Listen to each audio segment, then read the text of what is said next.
好，不过我们接下来再来看到的是乌克兰的这个情势啊。德国的外交部长，这位外交部长其实坦白说，他的任期大概也只有到明年2月了哈。他就公开的说，如果俄乌停火的话，德国可能派驻和平部队到乌克兰。啊，这件事情能成真吗？它能够成为和平谈判当中很重要的一环吗？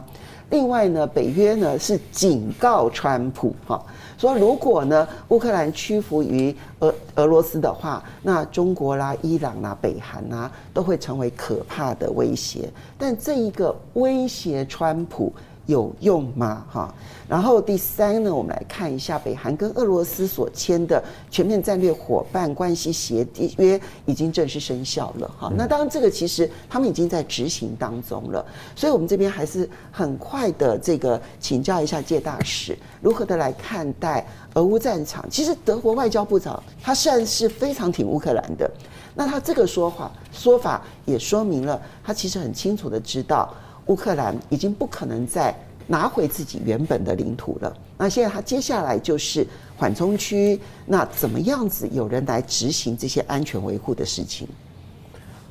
这些发言我觉得都显示一个大的趋势，就是俄乌战争的终局已经越来越迫近了。那这个终局也不是今天，也不是说德国或者这个北约他们能够促成或者能够阻止的，只有真正有实力的国家或者政治人物才能够把这个战争带回终局。这个人就是川普川普的话已经再明白不过了，对，不需要再去解释了，就是要结束这场战争。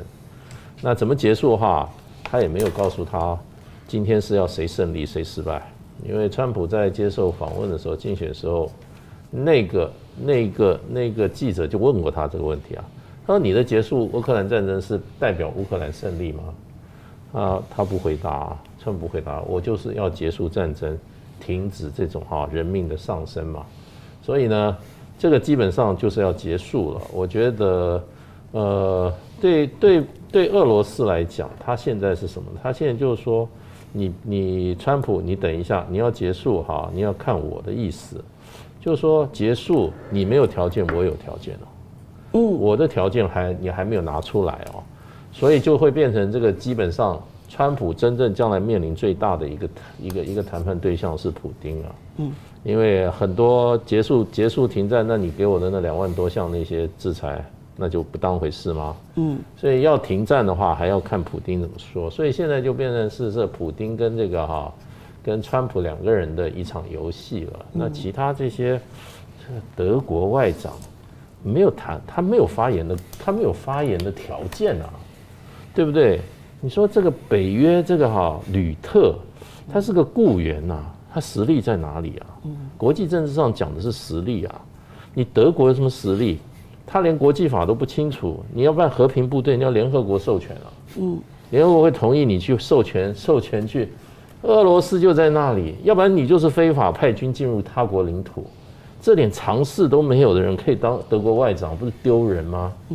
那德国就是因为欧洲就出了这么多丢人的现眼的这种政治人物，所以把自己变成一些什么局外中的局外人，他们没有实力，然后呢，仅有的实力也不晓得怎么使用，就变成这都些笑话。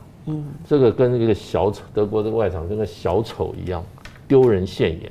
我要是德国，我念过一点国际法，我懂点国际政治法，我会觉得这是德国的耻辱。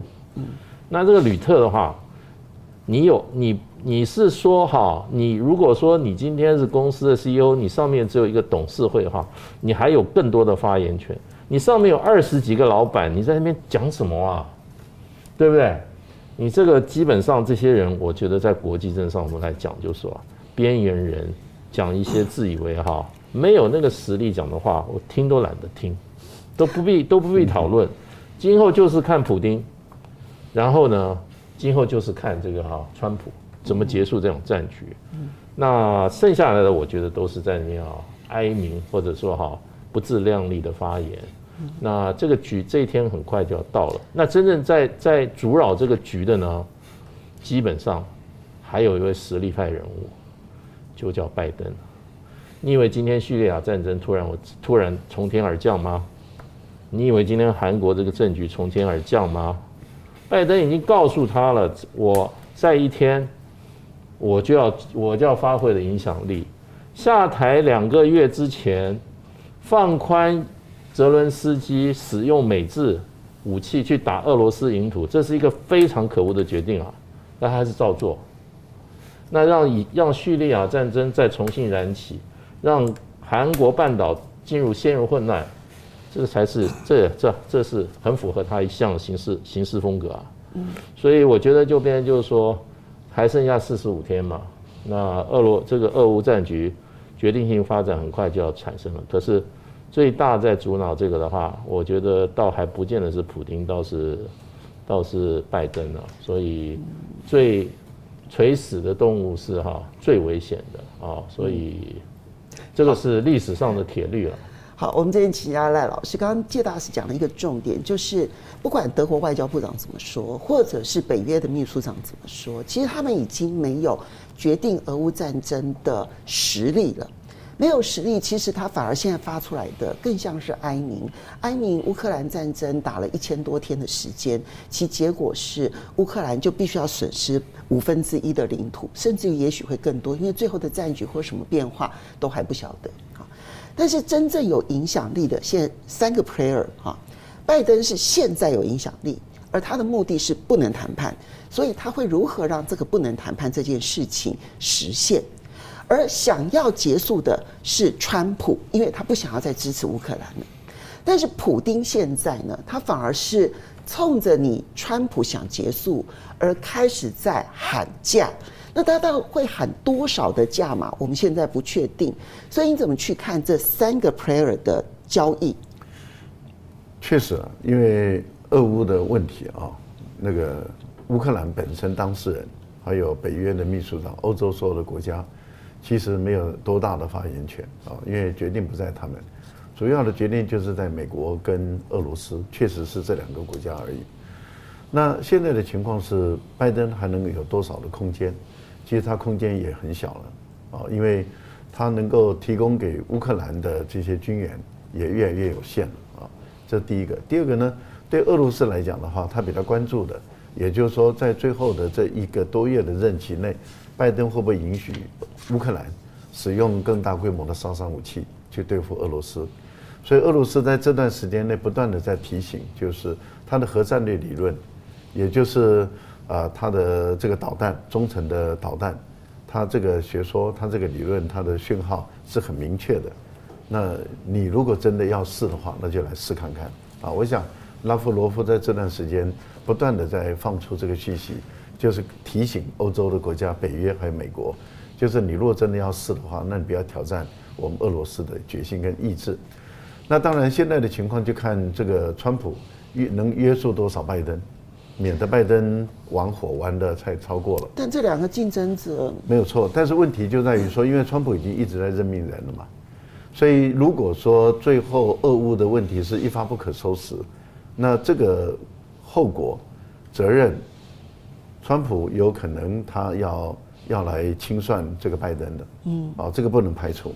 例如说，假设假设普丁真的把中程导弹打到荷兰，假设我们就这样讲。假设真的打到荷兰，或者是打到英国，那他没有装核弹头，但是打到英国伦敦会怎么样？天哪！对，我是说他没有装核弹头，但打到伦敦会怎么样？会怎么样？伦敦可能性比较大一点，对不对？就是那会怎么样？所以那这个部分里面，你川普要出来算这个拜登的账，因为他的极音速中程飞弹是可以打到英国的，而且时间是很快的。是的，他如果挑一个没有人的地方打呢？没有人的地方打，没有造成损害，但是这种那个威慑性是相当的明确跟强烈。那你拜登怎么处理？我真的立刻就会想到全球金融市场的大乱，所以我个人是认为这个川普也在盯着看了啊。那因此目前我的估计是这样，假设因为现在你看到德国、北约他们在提各种条件，可是我个人认为他不管提任何条件，普丁拒绝以后会怎么样？普丁拒绝了以后，那北约会直接派军介入吗？不可能嘛。那北约能不能继续给钱给武器呢？那如果不能够升级武器，给钱给武器，那乌克兰现在有哪些军人？有多少军人可以，而且能够，而且想要继续打仗呢？这又是一个问题嘛。哦，那最后一个问题就在于说，今天你如果逼得没办法，你说我川普我上来了，我逼得没办法，然后我现在开的条件你普丁都不接受，那因此我就必须把战争升级。你川普真的有这个决心，有这意志吗？我都怀疑。好，那我们来看看那俄国要什么？俄国他一定要在谈判桌拿到他在战场中没有拿到的东西，他不会从谈判桌里面来退却，而是从谈判桌里面更进一步。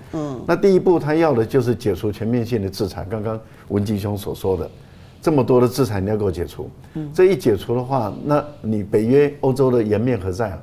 因为现实是我现在占有的土地，而且他要的是什么？他要的是这一些4个州它的传统疆界。那目前来讲，顿巴斯地区他已经拿下80%了，所以它的传统疆界还有20%。那顿巴斯地区分2部分嘛，北部跟南部。对，顿涅茨克、卢甘斯克已经90%多了，只剩下5个村没有拿下来，所以卢甘斯克是几乎100%拿下来。现在是顿涅茨克嘛，所以顿涅茨克打得比较凶。但是顿涅茨克的红军城一旦拿下来了以后，乌克兰的东部就无险可守了，整片都完了，它随时可以进入第聂伯河、聂伯城的这个地方。那扎波罗热跟这个赫尔松这2个地区，这2个地区目前来讲，还有一大片土地是控制在乌克兰手中。对普丁来讲的话，他的特别军事行动的目标，其实就是恢复、掌控他原本的这些州的土地嘛。那他一定会在谈判中来谈嘛，那看能够谈到瞧出什么样的位置，反正他不会往后退，他只会往前走。好，到最后的结果是什么？乌克兰明明白白的损失了这个1/5以上的土地。第二个，所有的制裁全部解除，然后第三个，德国人，你这个德国外长文吉兄讲的没错，这个人简直是有点问题啊。俄国怎么会容许你欧洲的军队在这边担任维和部队？你要维和部队也是中国的军队啊，怎么会让你这个欧洲的军队进来？最后一个，你绝对不能够加入北约，你只能用未来式可能、可以、或许，但是绝对不可以加入北约。那这样的一个情形，乌克兰是全输到底，欧洲跟美国是全输到底，那拜登就变成一个最大的一笔烂账，而如果结束在川普手中，责任就把它怪在拜登就好了嘛。好，所以香蓉刚刚这个赖老师讲得很清楚，这3个 player 其实各有盘算。普丁要在谈判桌拿到他在战场上还没有得到的，而拜登他其实已经承受了极大的威胁，他没有办法完全的把这个战局给搞烂，因为其实他有一个很大的威胁，那就是普丁其实已经展示了俄罗斯有能力利用极音速中程飞弹打到欧洲的每一个地方，包括了英国伦敦，你要不要去冒这个险？所以拜登的筹码也是有限的。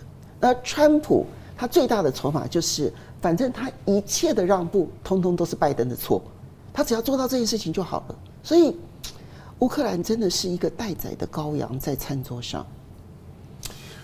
乌克兰的重伤、分裂、挫败，以及没有未来感，这都是确定。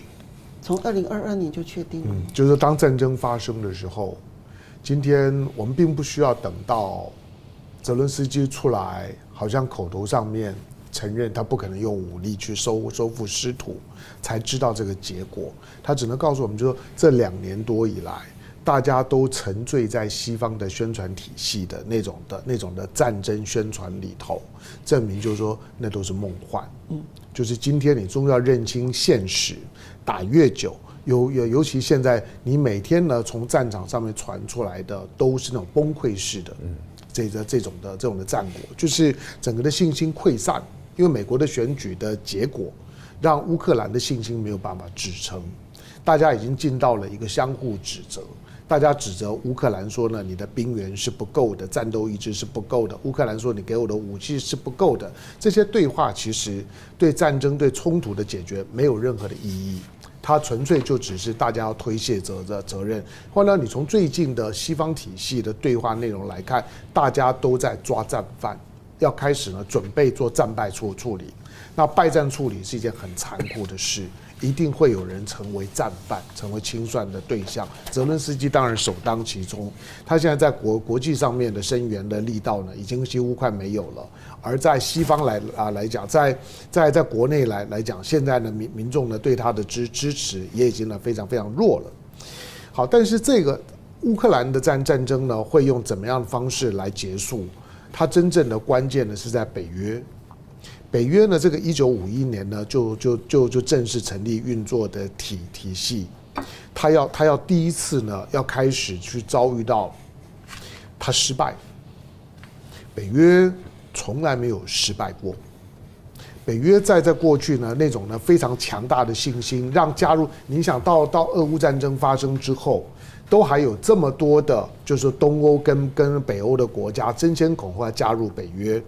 觉得北约能够给他们安全，因为他们都相信西方宣传的那一套。